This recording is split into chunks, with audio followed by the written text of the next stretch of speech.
What's going on, everyone? Today we're here with Kellen and Dr. Tina Coleman. Now, I know you remember Dr. Tina Coleman before she came on the platform and spoke about nursing. Well, sitting next to her, I'm pretty sure you know the guy with the eyeglasses that some of you were saying things about his glasses. And I'll let him explain about his glasses to you guys, but that's not the purpose of why they're here. They're here today to talk about their children's book, London and Sydney. Now, Kellen and Tina, thank you for joining us on the show. Thank you for having us. Boy, y'all, how long y'all been married? Y'all talking in unison. We've been married for, this is our 10th year in marriage, for 10 years total. We've known each other for about 15 or 16. 15 or 16, yeah, because you're answering each other in unison like a choir. I just know you've been together for a long time. So let me ask you a question, Dr. Tina. How did you find a time to write any kind of book? Well, Phil, I would say you make time for the things that matter to you. And as we get more into the conversation, you're going to see this is one of the areas, the issues that I care the most about: education, number one, reading, number two, and then building the self-esteem of young African American girls, or Black girls, I should say. And those are this book is a culmination of all those three aspects. And so I had to make time to do it. So I was looking at the cover, London and Sydney Explore the World. One thing I did notice, what I liked the natural hair. I like that. Now, is that something that you like to promote with little girls, is natural hair? Yes, my daughters both have natural hair, and they're going to for a while because I don't have time to be doing perms on little kids' hair. But anyway, so I think if I can help it until they're old enough to make a decision on their own, I like to keep their hair natural until at least they're 18. And that's something that grew up in natural hair, and it's part and parcel of who we are as a people. Now, if you decide to braid your hair, wear a weave, or whatever else, that's your prerogative. And but I think that for young girls, they should learn how to fall in love with their hair and in its natural state.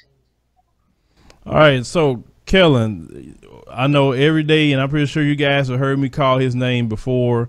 He's did a video on here before.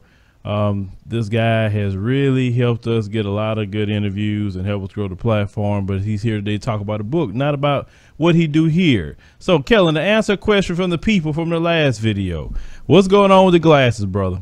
It's my style. It's my style. Eyes very sensitive to light. And, I always, as even a kid, had different glasses, prescription, and it was never an issue, especially to those who mattered in my life.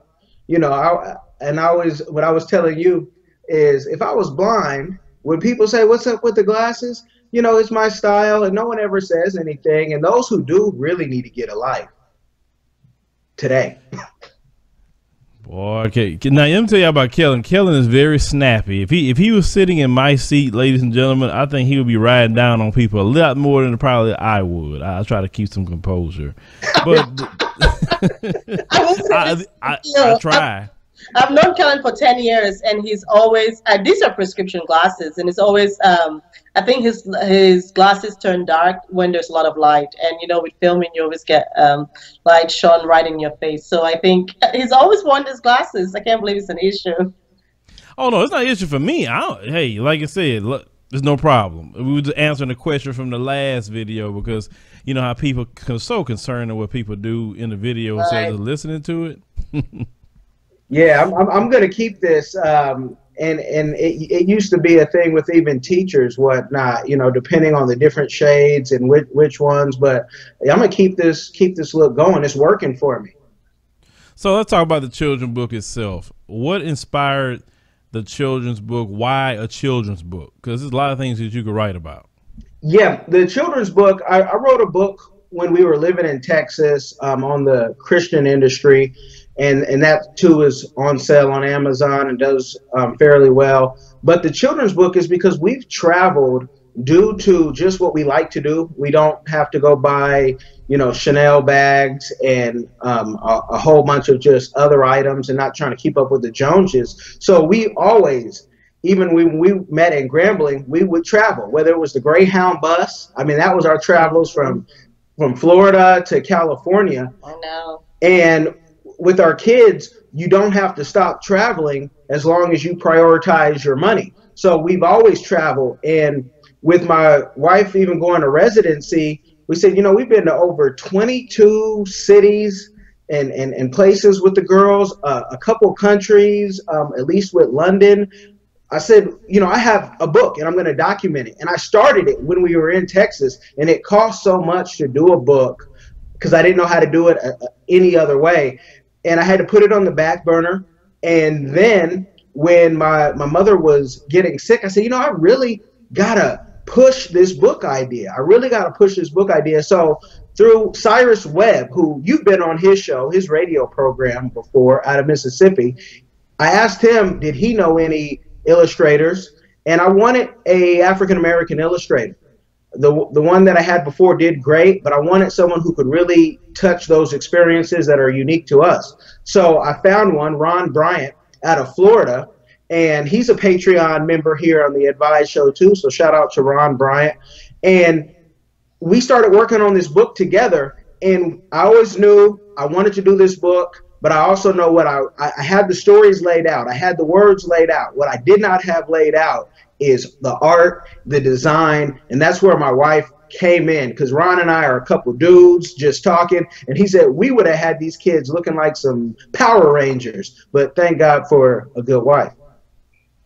Yeah. I mean, 'cause like I said, when I saw the cover and I saw the way the drawings were, I said, whoa, that looks pretty good. Because with children's books, you just never know what people are going to do with them. Now, how can this book inspire young kids in our community to start traveling? Well, I think it can start with the parent saying they can travel. Even, we focused on Texas for this this book, for the state of Texas. So even if we know Texans love to stay in Texas a lot of times, right? But there's so much to see in Texas, so many places to go. So we go to San Antonio, we see the Riverwalk, and Austin and Houston, Dallas. We even hit Lubbock, Texas, where we lived for 4 years. So it can really show people, the different places they can go with their kids, because you don't have to leave the kids at home. You take them with you, and that hopefully is a spark to do it locally. And Phil, if I may interject here for just a second, talking about what made us write the book in the first place is different, because Kellen's inspiration was different from mine. My inspiration for writing this book, or being part of this project, really it stems from the fact that when my oldest daughter was born in London, I tried to find books about Black girls, and every book that I found, and there were great books, granted, were mostly about the civil rights movement, slavery, discrimination, and it was just a common theme in a lot of African-American books. And I grew up reading African-American authors like Chinua Achebe and Wole Soyinka, who are Nobel Prize winning authors. And I struggled to find books where my daughter could identify with. And I wanted to write a book that told everyday stories, not to say the issues of civil rights movement and racism or slavery are not important, but it's the Black experience is a little bit more than that. And I found that the Black experience had been summarized in this one lane, and that's all we talked about. And you have a whole series about Barbie going to the beach. I'm like, okay, Black people go to the beach too. Where's our book about that? And so for me, it was really about owning your narrative. That's something I'm big on. Is I write what I want my children to experience and what I want all the children around the world to experience. And I think the Black experience is very rich. Granted, there are parts of our history that are very important, but everyday stories as well. I think children, when they can identify and relate to those, it really goes a long way to building self-esteem. Yeah, because one big problem that we have in our community is that a lot of us don't even get out of our neighborhoods or our cities. That's how bad it is. Shoot, forget leaving the state or traveling to different, areas of the United States and then leaving the U.S. Because a lot of Black people, a lot of times, if you look at it, they're hostage here. They don't have a passport, and a passport isn't something that's so expensive that you can't get. So why do you think that we as Black people just do not do any traveling, even within the United States? I think that the traveling isn't even just a Black thing. It's an American thing. I think the last that I read, 70% of Americans don't have a passport. and that, I did I do, my little tutorial videos too on YouTube, even though I'm not a YouTuber, but sometimes I just want to push knowledge out there and show people how easy it is to get a passport. But then it's a thing of, depending on where you are and your finances, and it used to be that maybe if you didn't know somebody in New York, it might be hard to be there. So if you didn't have a cousin there, I know my first travel from Oakland, California was to Colorado. I had an aunt there. And then, my next travel was to LA, and then I was going to New York as a young person, but you had to know someone. Now, when I started traveling overseas, it was about social media. You could meet somebody online. You could have 5 friends and a place to stay through, a MySpace. And so it's a mental thing, and it has to be in you. Traveling is not for everybody. Some people like to stay at home. Some people are homebodies. I just enjoy traveling. Has helped me more than my master's degree in knowledge that I've gained, because I read books. So I don't need a university to teach me, something that's in a book. I can go and read a book. There were benefits of the school. You want to say something? I think one of the reasons, to go back to your question, why people don't travel is because people are uninformed. Maybe they're worried about the cost, potentially, or they're worried about the challenges that they're going to encounter in these new locations. But let's forget about international travel for a second. The U.S. is rich. There are 50 states. I mean, it's amazing to me. I've only been to maybe 35, 36, but it's amazing to me the breadth and the culture in each and every state. And my daughters are Black, they're African, I'm African, my husband's African American, so they're really African American. And I wanted them, or we wanted them, to experience both parts of their culture.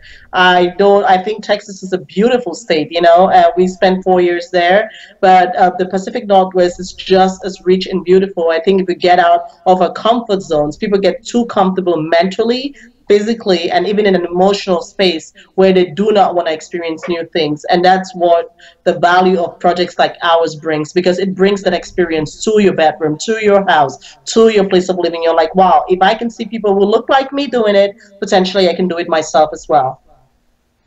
Yes, because we just don't have enough examples of that. And a lot of times when you have another brother or sister tell you, hey, I went over here, and a lot of times we do think it's so expensive and we can't do it. And then somebody break it down like, man, no, it don't cost that much. And they give you the game on what it is. And then we get more learned, because that's how I want it for my kids. I always said I want my kids to be around different places, different people, not just one environment.